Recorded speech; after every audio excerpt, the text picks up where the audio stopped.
Hey everyone, over the past few weeks, I've started learning Sanskrit from my dad. He's been studying and teaching Sanskrit for quite a few years, and I figured if I had a direct access to someone who already knows the language this well, I should probably take advantage of it. So today, here I am. I want to show you what I have learned in the past few Sanskrit lessons.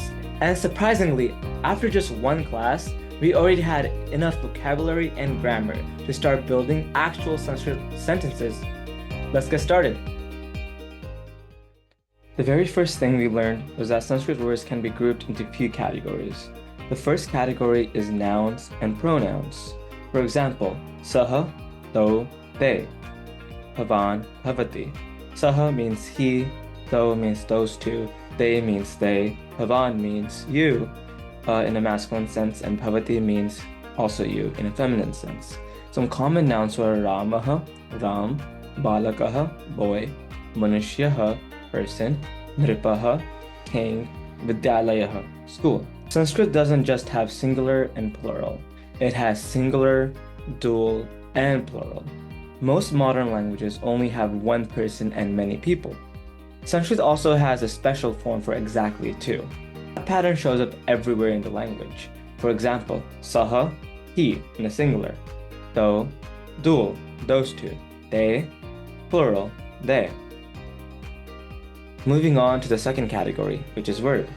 These come from what Sanskrit calls dhatus, or verbal roots. These roots are like building blocks. By changing the ending, we can turn them into complete actions. For example, bhu, to be, but, to read, lik, to write, has, to laugh, gum, to go, agam, to come.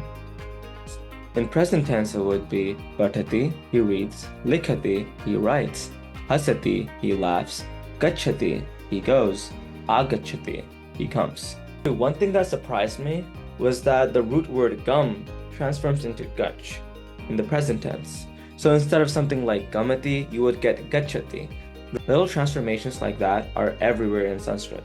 So moving on, the third category is what describes location. These become really useful once you start building the sentences, such as atra, here, tatra, there, yatra, where, and kutra also means where. You can subtly say things like atra gachati, he comes here, or kutra gachati, where does he go? Now let's talk about one of the very first grammar ideas we learned. Sanskrit has something called lakars, system that describes time and mood. My dad explained that there are 10 major lakars, which are listed right over here. Sanskrit lakars cover present tense, past tense, future tense, command, and possibilities. For now, we're only learning the present tense called lat. So whenever you see forms like bhavati, pathati, likhati, and gachati, we're looking at present tense in Sanskrit. Here's where things actually start to become real. We learned the verb form for pu means to be. Again, we see the signature Sanskrit pattern. Singular, dual, and plural. Bhavati, one person is. Bhavataha, two people are. Bhavanti, many people are. This pattern of singular, dual, and plural appears over and over throughout Sanskrit. Once you see it once, you start recognizing it everywhere. There are multiple rules when it comes to Sanskrit. One of the first few rules we learned was that the verb must always agree with the subject in number. If one person is doing something, use a singular verb. If two people are doing something, use a dual verb. If many people are doing something, use plural verbs. For example, in singular subject it would be patati, in dual subject it will be patataha, in plural subject it will be patanti. The ending changes because the number of people changes. Here it is in action with the word pat, which means to read. Saha patati, he reads.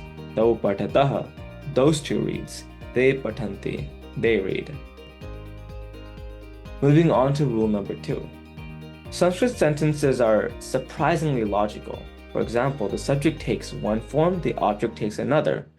Once I understood that pattern, Sanskrit started feeling much less intimidating. For example, Ramaha vidyalayam gachati. Ram goes to school. Ramaha here is the subject. Vidyalayam, which is school, takes a different noun form, and gachati, which is the action of going, is present tense singular. By the end of lesson 1, we were already reading complete sentences. Sanskrit stopped being a list of strange symbols and starts becoming a language. Saha patati, he reads. Ramah likati, Ram writes. Nripaha atra agachati, the king comes here. Bhavan atra agachati, you come here. Ramaha vidyalayam gachati, Ram goes to school. That's everything we covered in our first lesson. And honestly, I expected Sanskrit to feel overwhelming. Instead, it felt surprisingly structured. We went over vocabulary, such as nouns, pronouns, and common words, including Ramaha, Balakaha, Raja, and Vidyalayaha. Then we learned about verbs and dhatus, verb roots such as but, lik, and gum, and their present tense forms. Then we talked about singular, duals, and plural, number system that appears throughout the entire language. And we were able to make our first few sentences with the subject-object-verb structure. In the next lesson, I'll document what I learned, and we'll see how far we go. See you guys in episode 2.